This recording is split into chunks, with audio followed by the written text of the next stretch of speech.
Paddy.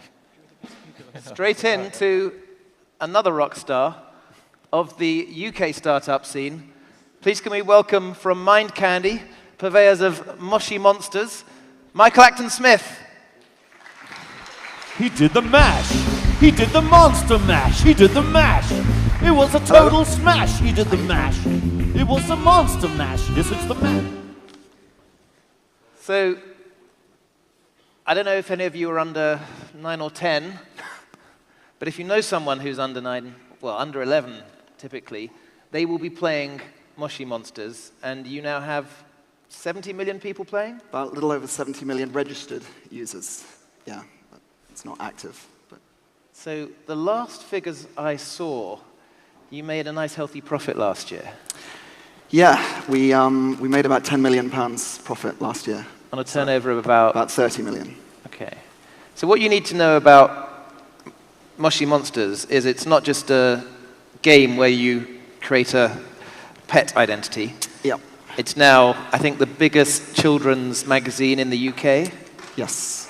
You're into toys. How far is the brand extension going? Well, I think when we set it up, the original plan was just to create a website, you know, a sort of modern-day version of Tamagotchi or Furby. And it was very slow in the early days. Not many children signed up. A lot of behind-the-scene head-scratching and sleepless nights. And after about a year and a half in 2009, it just took off like a rocket. We started adding about one new sign-up a second. And after about a year of that, we realized that kids loved the digital experience, but they loved the idea of having a physical version of their monster as well, a plush toy, and then children wrote to us and said, why don't you launch a magazine and a book and all these other ideas? And so we started taking it offline. And Angry Birds have done something similar, the guys at Rovio. Talking Tom are doing something similar, and I think this is such an extraordinarily exciting time to be in the entertainment industry. So much disruption going on, huge industry. And I think the future hits are going to start as mobile or online experiences and then expand into books and films and TV and everything else, rather than in the old days where they'd start as a film or a TV show. So it's any startup brand is a media property? In a way, especially if they're in the entertainment industry. If you're creating stories and characters, they can live online. But I think you're much smarter if you think of it broader. So rather than thinking of yourselves as an online games business, think as an entertainment company. And then not only do users move from the web to offline, but vice versa, and stronger revenue streams and all sorts of other advantages. So where do you go next? Well, good question. We think about possibly. You know, I think we've had a good run, and we could sell the business, and I could go and live in a tree house on a desert island drinking cocktails, but I don't want to do that. I think that would be super boring. Like, you know, most of the people in this room, I want to build amazing stuff and create things and create products that customers love and change their life. So I want to take it to the next level, and Moshi is the start. So we want to take Moshi into different countries. Second, we are looking at the shift to mobile and tablets. It's extraordinary how fast that's happening in the kids space. We have a YouTube channel, and a Moshi Monsters YouTube channel, and I was amazed when I discovered 40% of views are from mobile devices for that. So kids, you know, we never thought kids would be given iPads or parents would spend hundreds of dollars for tablets, but they absolutely are.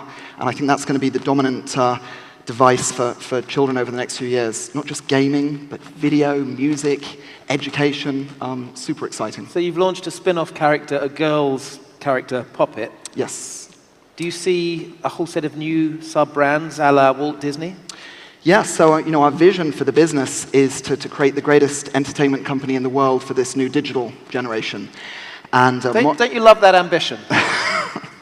I think, you know, I think it's very important for startups to have big, bold, audacious goals. I think they're called BHAGs, and you can get people really rallied behind that cause. So we've got a little way to go to catch up with Disney's $90 billion market cap. But yeah, we'd love to launch new products and expand in many different ways. So how many paying customers do you think you could have? What's the opportunity? It's tricky to say. Obviously with the digital revenue, the subscription, a lot of children play for free, and then some parents sign up for the Moshi Passport. And how much do you have to pay each month? It's about £5 a month. And now, when we launched the licensing and the physical side of things, we thought that would just be a fun bit of incremental revenue. But it's almost half our revenues now come from our physical products. And Angry Birds and the Rovio guys discovered something very similar. Huge number of downloads, but I think they sold about $400 million worth of plush toys last year. And so there's a lot of money to be made when you create characters and stories that resonate digitally. So let's just examine how far you can extend a brand. Do you see theme parks working? Possibly, yeah. That was something that Disney did very successfully. And we're having a few sort of early stage conversations. We want to take it a step at a time, though. We don't want to kind of run before we can walk. Something I'm very excited about at the moment is a movie. And we've wanted to do this for a while. Create really engaging, wonderful linear entertainment. And we had a chat to a few Hollywood studios, and were wined and dined, and then we thought, you know what? Rather than just giving an option away and having someone else take creative control, maybe we could do it ourselves. So this is going to be either a very smart or a very stupid decision, but we're financing a film, we're putting together the producer, the director, and the team, and going to be launching that later next year. So you are the movie studio? In a way, and I think that's why entertainment is so exciting at the moment. You no longer need to go through these super powerful gatekeepers. If you've got talent, you can put up a song on YouTube and get mass distribution. Or if you want to create a game, you can put it on the Apple store. And I think it's the same with businesses like ours. We don't need to. But if Barry has a film, he needs to go through distribution channels, official distribution channels, to get them into cinemas. So how are you going to close the loop? That's a good point. We are going to have a distribution partner, but they will take a smaller piece of the share than if we'd given up the entire rights to the film. And of course, you've got your existing magazine readers, online subscribers that you can cross-market to. Yes, yeah, an audience, a community online, who are online chatting to friends, sending messages, interested in new stuff that we put out. Whereas in the olden days, if you had a franchise as a TV show or a film, you could only update that every few years, and you didn't have that direct connection with your audience. I just think we're still in the early days of massive changes in entertainment. You don't ever worry about overstretching yourself?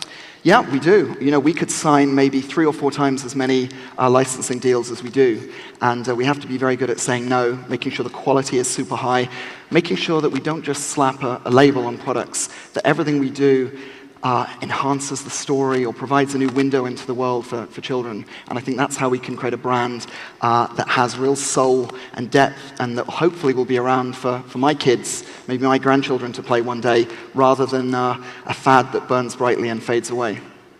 So you're a London business, but you've got global aspirations.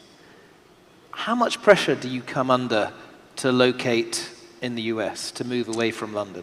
Yeah, a lot of my friends have set up business on the West Coast, and I've thought about it, but I love London. I think it's an amazing city, and I want to show that it's possible to build a big multi-billion-dollar or multi-pound or euro business here in Europe.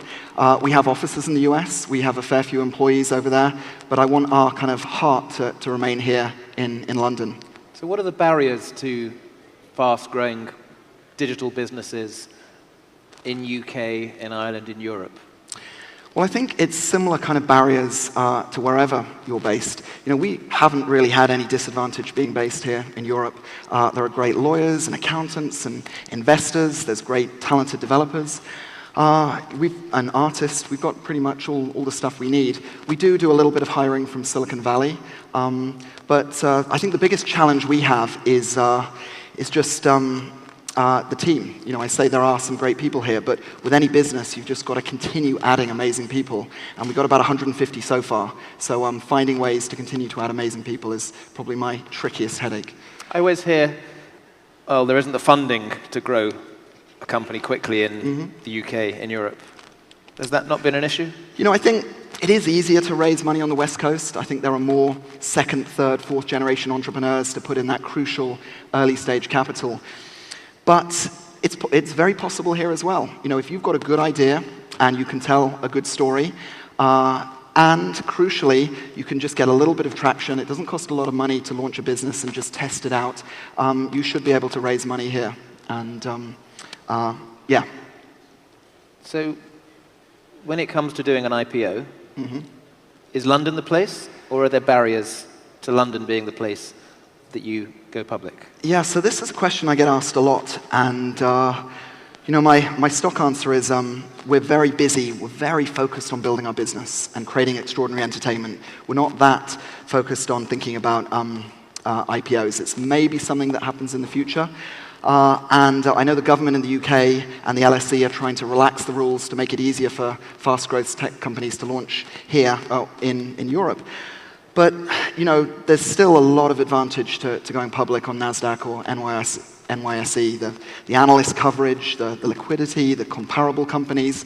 So I think we've got a way to go before it becomes an equal decision. But if Europe's going to launch its own big success stories that list locally, what do the politicians need to know? You know, I don't think it's the case for government. I think they can do a little bit at the periphery to make it slightly easier, but it's more a case of just almost standing back and just letting the entrepreneurs get on with it, cutting red tape and bureaucracy. We should be teaching entrepreneurship and inspiring kids in schools and letting children know that setting up their own business is a very viable option when they leave school or university. And I think that's how we can create the next wave of amazing entrepreneurs in Europe. So when you come to a place like Dublin, how excited are you by the entrepreneurial scene that you're tapping into? You know, I was amazed when I arrived here yesterday. I didn't realize this conference was quite so big. I think Paddy was saying it's almost tripled or more than tripled in the last year. So many fantastic startups when I wander around out there. So this is a wonderful, bubbling ecosystem that I think, and not just Irish companies, but European businesses, I think we're going to see a lot of really exciting stuff emerging over the next year or two. And one of the barriers I often hear to the entrepreneurial culture in the UK and Europe generally is, oh, we don't have this tolerance for failure that the Americans have. In the West Coast, you can barely get funding unless you've already failed. You've had personal experience of this, haven't you? What people may not know is Mind Candy, the parent company of Mushy Monsters, started out as something very different that didn't work out too well. Yes, yeah. So, you know, I'm a big believer in the concept of failing fast. There's nothing wrong with failing as long as you do it quickly and you learn from your mistakes. Unfortunately, that's not what we did with the first game we created under Mind Candy. It was called Perplexity. It was a treasure hunt with a £100,000 prize. We gave clues on text message and websites and fax machines. We had actors and live events and helicopters. And we'd raised about $10 million and burnt through it pretty quickly. Helicopters are quite expensive. And I went to my board and said, look, you know, this just isn't working. Creatively, it was extraordinary, but commercially, it just wasn't there. And with the last bit of cash left, I said, rather than just burn through this, let's try one more idea. And that was the final roll of the dice, which became Mushy Monsters. And what was the toughest part of that? You know, I think it was probably sitting down with the team. We had about 20 people at that time. And this had been an idea that had been bubbling away in my head, this treasure hunt since I was a kid. I read a book called Masquerade when I was about 7, and I wanted to create an internet version of that. And filled up notebooks over the years of how it was going to work, and built a team and inspired everyone, and we won awards and got loads of press attention. And then to have to sit down with your team and say, look, this just isn't working. Sorry, everybody. We're going to have to pull the shutters, close the shutters and just stop it. And people were out of jobs, and but also something that they'd spent years building as well was finished. That was pretty painful. It wasn't your first business as well, was it? No, before that I'd done Firebox. I did Firebox, which was an online e-commerce site selling toys and gadgets and games. Prior to that, when I was a lot younger, I did BMX stunt shows in my front garden. I washed the neighbors' cars. I dug up a hole in my parents' garden to try and breed koi carp. Lots of very random things that didn't work out so well. So what are the character traits you think it needs to be one of these disruptive entrepreneurs that are going for big scale?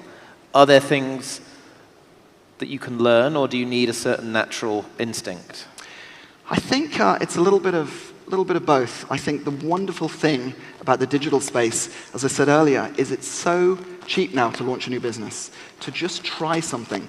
And in the olden days, whether it was a film or a video game or a music album, you needed deep, deep pockets and often years to build something. And nowadays, if you've got an inkling of an idea, a kernel, you can get something out in a matter of weeks, sometimes in a matter of days, and just test it. And this is what we're spending a lot of time thinking about at Mind Candy, trying to create new ideas and new games. And we create these little discovery teams, 3 people, 1 product manager, 1 developer, 1 designer, who just work very fast, rapid prototype, test with users, and then repeat until it looks like we've got something that's magic. And then we expand from there. So you mentioned that mobile is a huge opportunity now. I was just wondering, if you didn't already have Moshi Monsters and Mind Candy, what kind of business would you start now? Oh, goodness. I love the game space. I think that's fascinating, so obviously can't give that answer. Something in music, maybe. Always wanted to be a musician, but I didn't have the skills at singing or playing guitar. I think that's a really interesting sector that needs a lot of disruption. So yeah, probably in that space. Maybe a journalist, editor of a tech magazine might be quite fun. We could do a job swap. Shall we? All right, you're on. Come and work at Mind Candy for a few weeks, and I'll do the next issue. So just... He's not... I gotta go. We immortalized David in the Moshi magazine recently as a monster. David Gronin, I think. I was flattered. It's because we put Michael on the front page of Wired. Thank you and this for was that. his revenge. So I just want to end with, because you are a role model for a lot of emerging entrepreneurs, and they want to take some of the shortcuts based on your experience. So can we leave with a couple of specific tips to the entrepreneurs, to the startups here, how they can avoid some of the tougher moments you've been through? So yeah, the theme, as I've been talking about, failing fast, very important. Don't build bulky things. Don't be wedded to one idea and spend ages convinced that's going to work. Find something shorter, bite-sized. Read Eric Ries's book and subscribe to those principles. And let me think, what else? Research lots, read loads, not just blogs and books, but analyst reports. Get as much information as you can. Network, come to events like this, go to parties, speak to other people, pick up gossip, and put the jigsaw pieces together to figure out what's going to work and what isn't. Because no one really knows. This is such an amazingly exciting time to build a business. And hopefully there are a load of massive, massive successes that are going to emerge from here. I hope I don't ruin your business when I come to work with you. Thank you very much, Michael Acton Smith. Thank you. He did the mash. He did the monster mash. He did the mash. It was a total smash. He did the mash. He did the monster mash. He did the mash. He did the mash.